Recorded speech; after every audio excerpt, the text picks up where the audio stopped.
13th, and this is Sustainable Short Takes and Updates, a sub-series of Seek Sustainable Japan. I'm your host, JJ Walsh, here in Hiroshima, and today, as usual, joined with...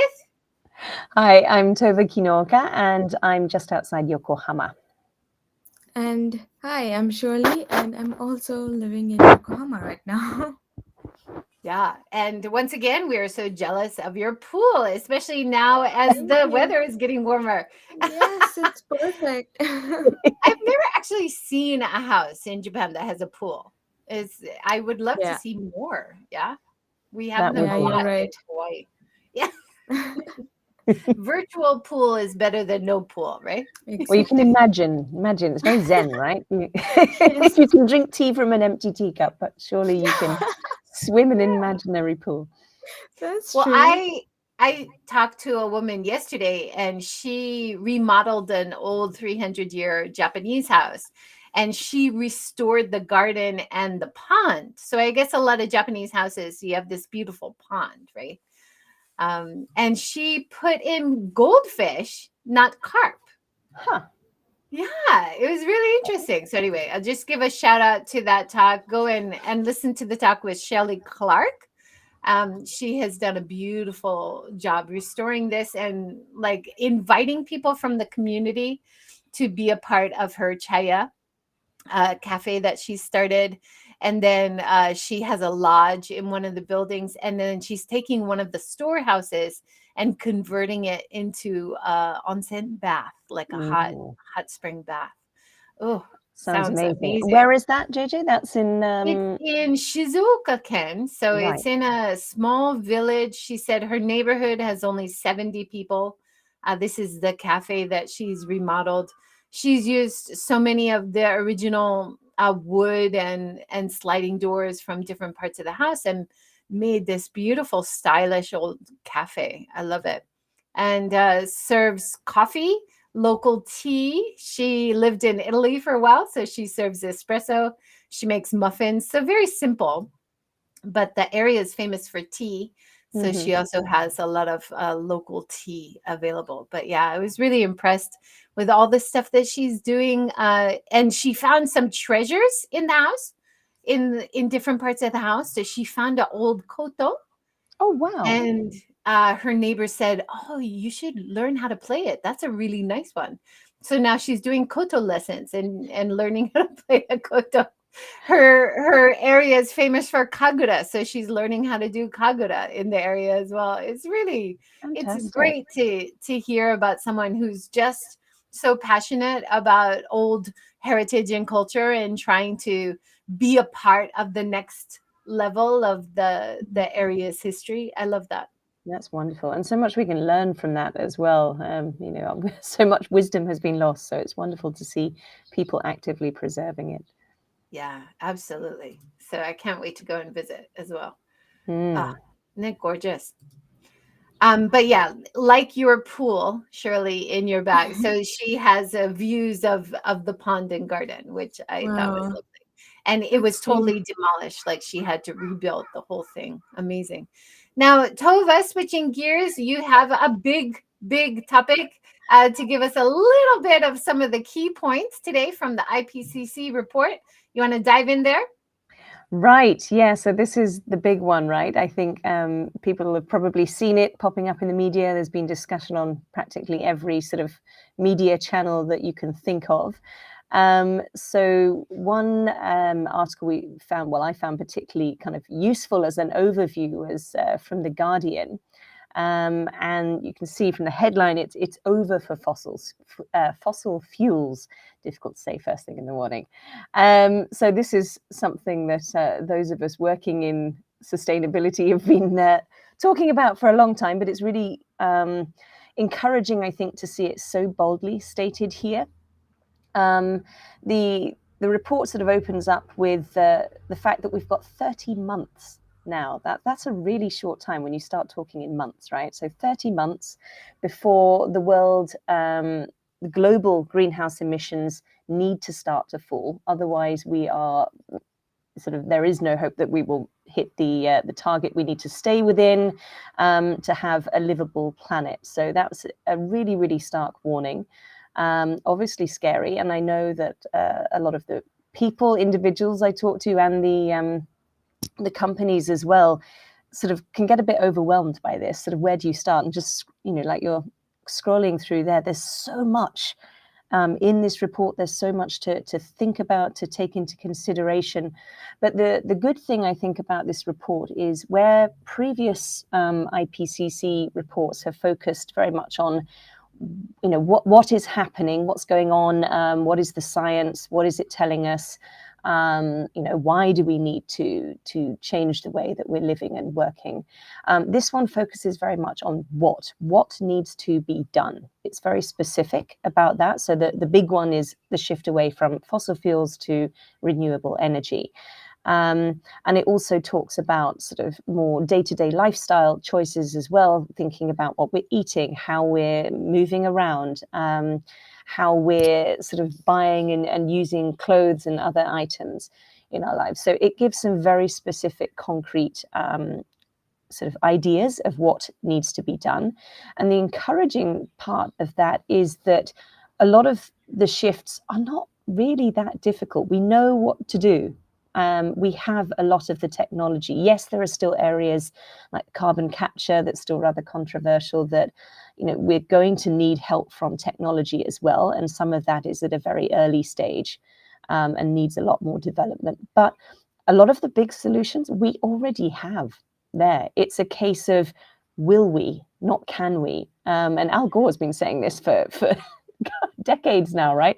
It's not a case of, must we do this or can we do this? Is it possible? Absolutely yes to both of those questions. It's a case of will we do it fast enough? So yes, the report is terrifying in many ways, but it's also a real sort of call to action, I think, for both individuals and organizations, that here's what we need to do. Now let's get on with it. Yeah, it's really important to just keep having the discussion.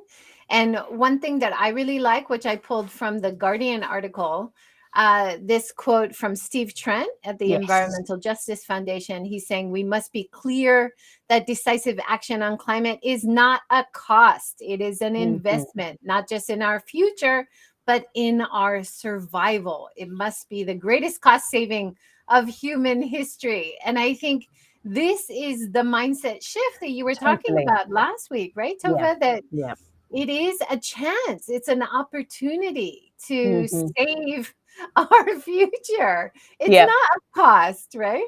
Yeah, very much so. And this is the conversation that, in the work that we do with companies, we have this conversation all the time. First off, it's when you're trying to encourage them to understand or working through a materiality process to understand what is our impact as a company on people and planet.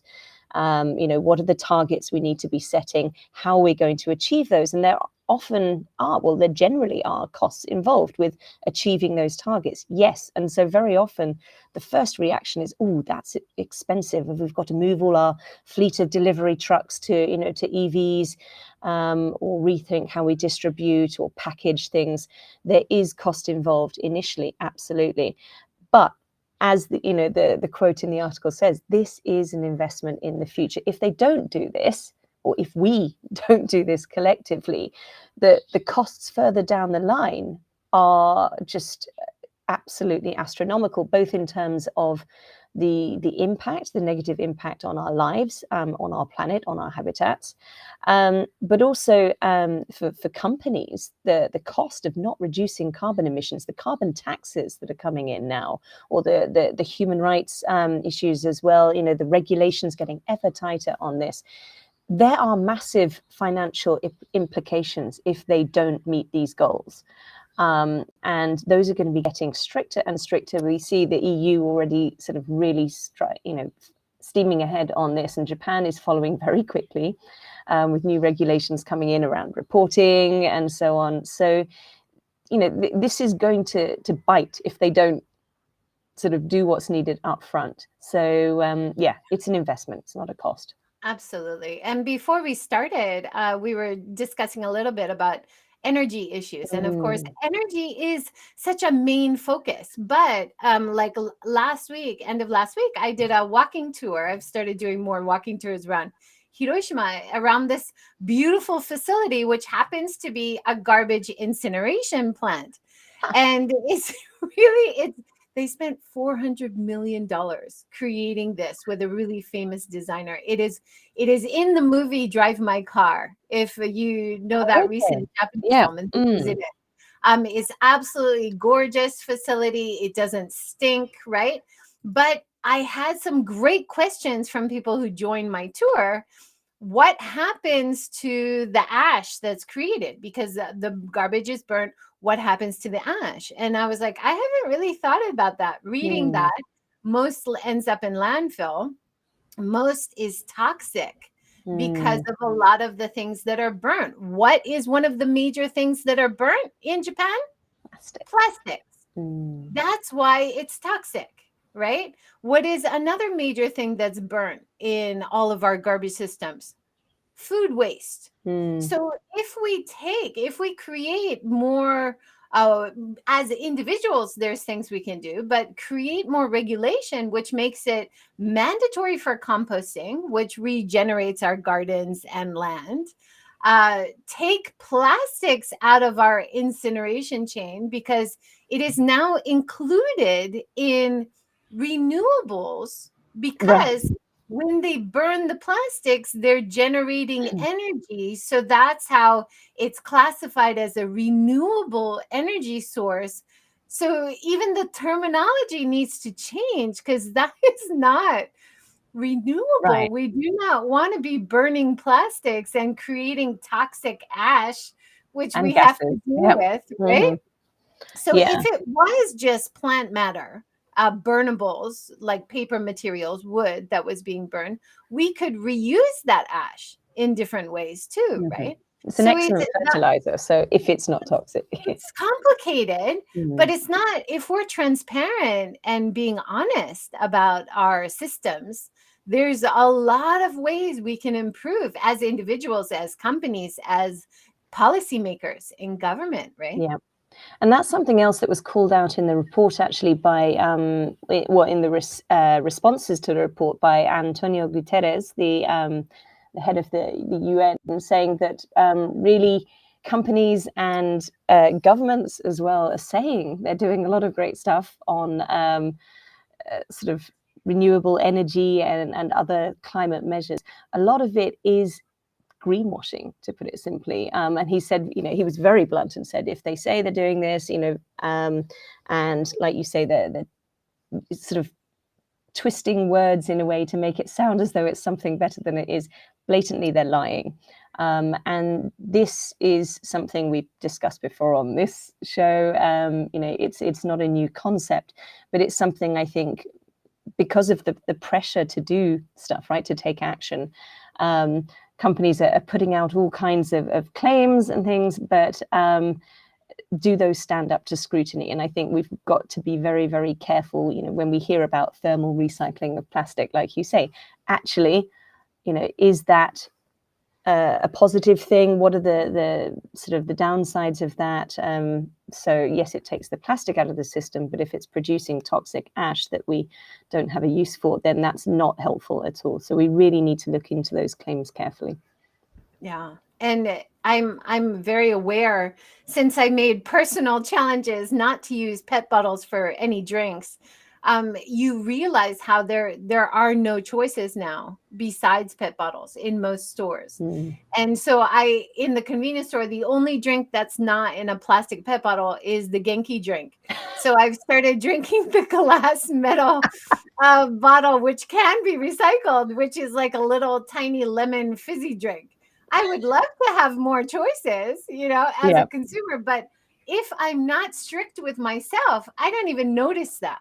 Right? Like if I was like, just to buy whatever drink I want, no matter what container, I wouldn't even notice the problem. And I think that's the first step as an individual, to make individual challenges and start to notice, hey, wait, we have a lot of plastic garbage. How can we reduce that ourselves?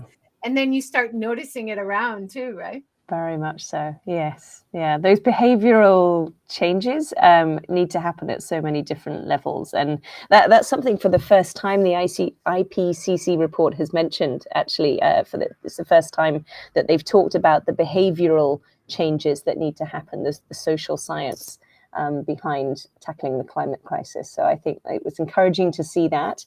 And like you say, we need to have more awareness as individuals, but also organizations need to think about how can they nudge consumers towards better behavior, provide more options or choice editing, taking out the bad options so that they're not available. And it takes it takes bravery, I think, for companies to do that.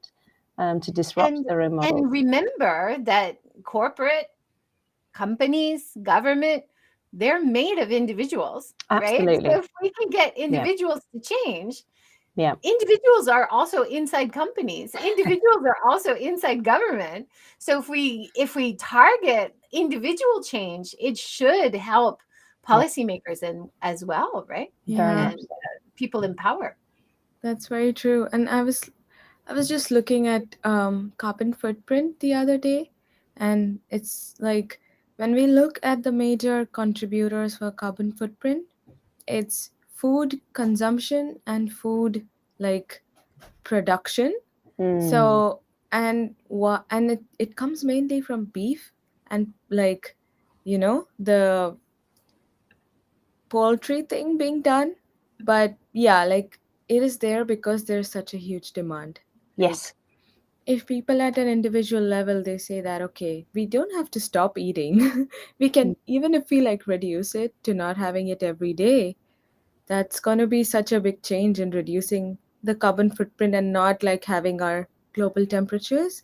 I think that was also mentioned in the IPCC, like the That's right. global temperature rising above 1.5 degree would be like absolutely crazy for our earth here. So yes. Yeah, very much. And like you say, it doesn't mean you have to stop completely. It's about looking at the balance, making better choices about, if something's produced organically versus not, or intensive farming versus sort of better practices. Then if you're looking for that as a consumer and voting with your wallet to say, actually, no, I'm not going to buy that intensively produced beef or pork or poultry, whatever it is, I'll buy less, but I will buy better. Then that is, that has a knock-on effect. Yes, it takes time, but it definitely has an impact. We have huge power as consumers. I would love to see the carbon impact put on food labels or product labels, right? And then the consumer would be more aware. Oh, wow, this one, whoa, for cheese and meat and fish. Wow, big impact. Maybe not today, right? Like the consumer, like I said before about the plastic, it's just something people think is just part of a modern life of convenience, and there's not that awareness because usually there's not information available easily, right? So that's something that stores could do to help, and regulation could do by making more transparency. Definitely. Let's switch gears a little bit and talk about giant salamanders. I love this. So, and I was just contacted by a guy in Tottori Prefecture, famous for its sand dunes, Richard Pierce. And he started developing a giant salamander refuge in Tottori. And it has led to a lot of interesting community development. It has led to kind of taking over a forested area and try to revitalize that natural area because it helps the giant salamander. But it's also, of course, better for local people. Better for the environment. So just that focus on saving the giant salamander has like expanded to quite a sustainable community development project. So I'm really excited to talk to him at the end of the month. That should be really interesting. That's fascinating. I'll look forward to that. I'm very interested. No. It's totally okay. I'm wondering why the giant salamander, like out of every other animal. Yeah, I noticed this when I visited Totori, because Hiroshima Prefecture is not so far away from Totori. When I visited a place in Totori and they had tanks like next to a gorge area we were walking with giant salamanders in, and you realize that they're natural to that area, but they are highly sensitive to water pollution and land pollution. So there has been an effort by people, activists and people who know about the dying out of the giant salamander, that their habitat needs to be restored. So it's really, yeah, something that a lot of people aren't aware of. I remember seeing it going, what is that? Did a giant, like walking fish? Like I had no idea. Like giant salamander is something I'd never, not even on my radar before. They're really interesting creatures. They're like prehistoric, right? They are. They're really, really old. Yeah, incredible. So cool. Switching gears again, Tova, you want to introduce Ryozan Park? Yes, so this is an absolutely incredible place. Well, places, I should say. It's a concept, if you like, a sort of a new way of working and living and building community together. So it's the brainchild of a couple called Rachel Ferguson and Nori, and I'm afraid I can't remember Nori's surname right now. Sorry, Nori. And some years ago, when they first started on their married life together, when we're having kids, they were looking at how did they want to be living and working. And they've converted an apartment building. The first one, I believe, was in Otsuka in northern Tokyo. This is Sugamo, the one I went to on Saturday, I think. And they're just about to create another one. And it's, as you can see there, it's integrated accommodation, offices, and childcare. What an amazing concept. So, for me, when my second child was born 6 and a bit years ago, for the first year, we didn't have a daycare space. There were no spaces available. So we had to use these kind of little local bits that you just had to call up and see if you could get in on the day. Here, they've got the daycare on site, and it's Montessori style. It's really, brilliant, carefully thought through. It's a beautiful environment. They've got the offices there. You can live there as well. So for young professionals or people maybe living away from family on work assignments, it's a beautiful space. But they've also, everything inside has been modeled and created with an artisan based in Nagano, I believe. So it's all beautiful natural shapes, wood desks and surfaces. So it's a really nice environment to work in. It feels sort of relaxed, and I think for a mental health point of view, it's wonderful.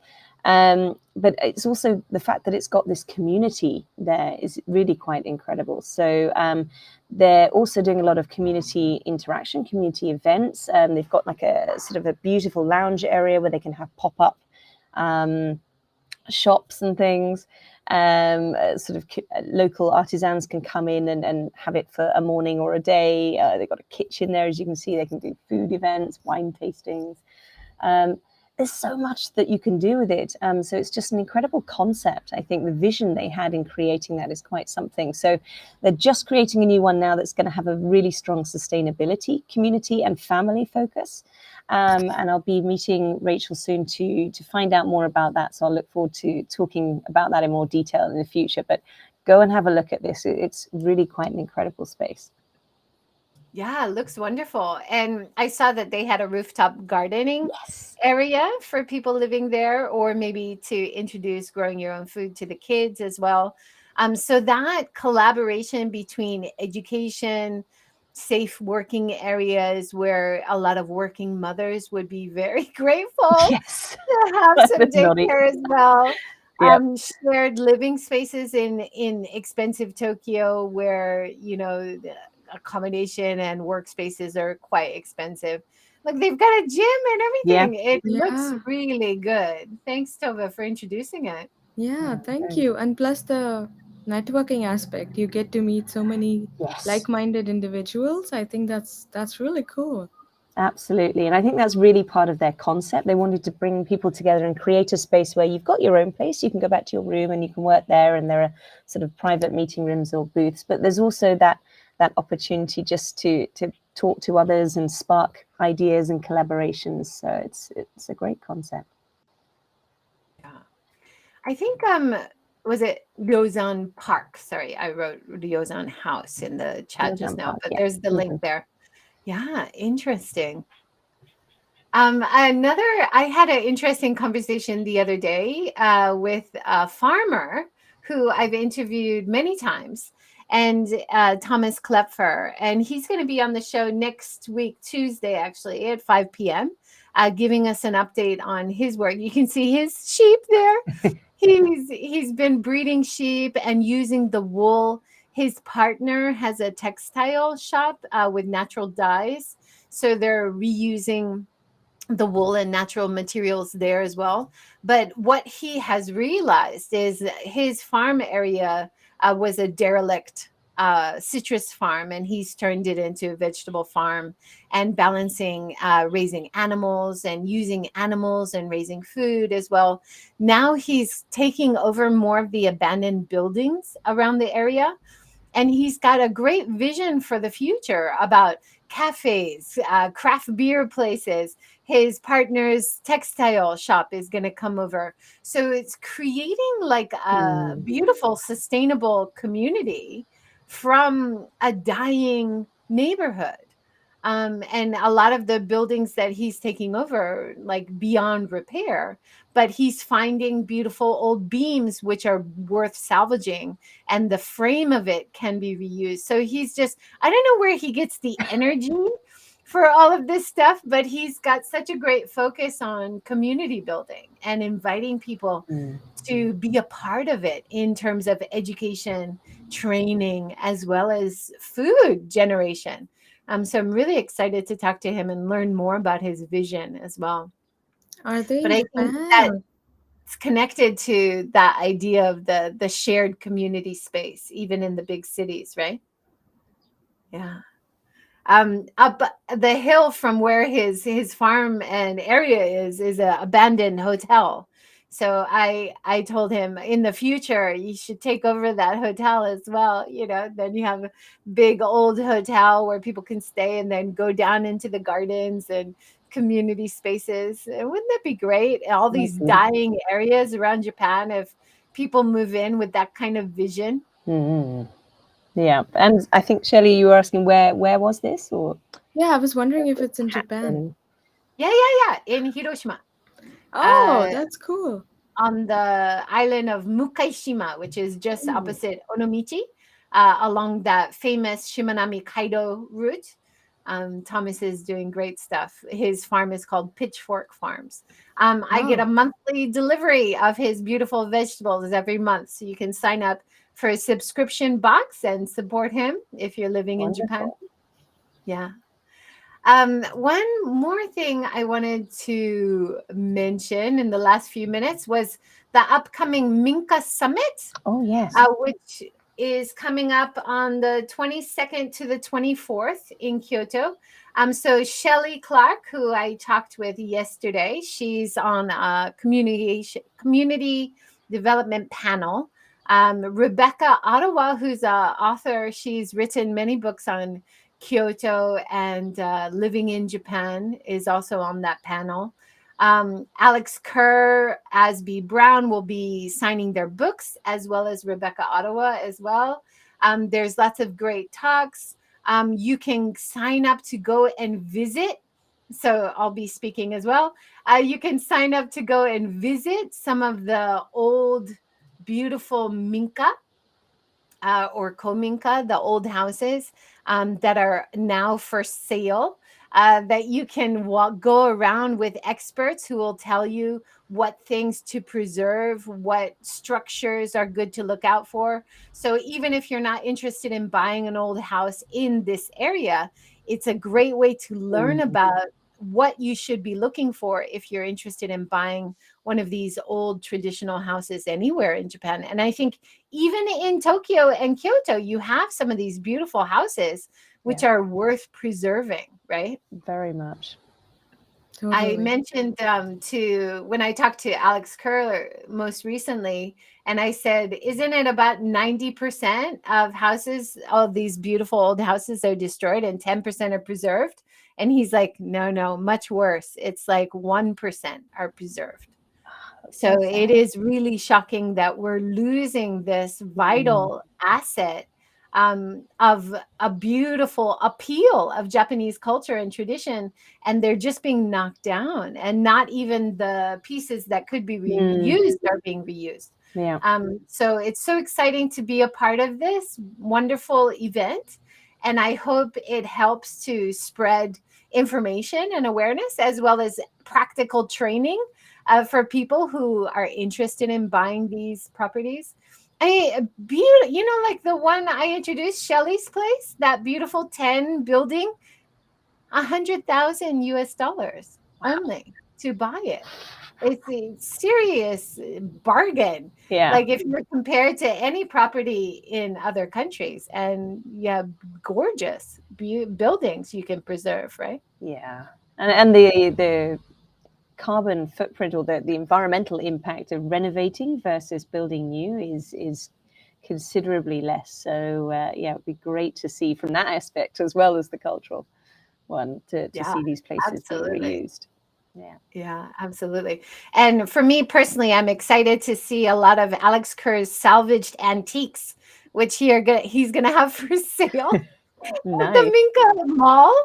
I hope I can afford some of it. I hope it's not too expensive, because he's got great eye for beautiful Japanese antiques, and he's got a story for everyone. So it'd be nice to chat with him about it too. Wonderful. Yeah. Well, thank you everybody for joining. Thank you so much, Tova and Shirley. It's a great discussion as usual. We hit on some big topics as well as more specific topics for Japan once again this time, and we'll try again next week. We have some kind of exciting news about possible venues for the event in May, so fingers crossed we will be able to confirm or deny that information next week. Yes. Looking forward to that. Yeah. Thanks everyone for joining. Have a great day and see you next week. Thank you. Bye. Thank you.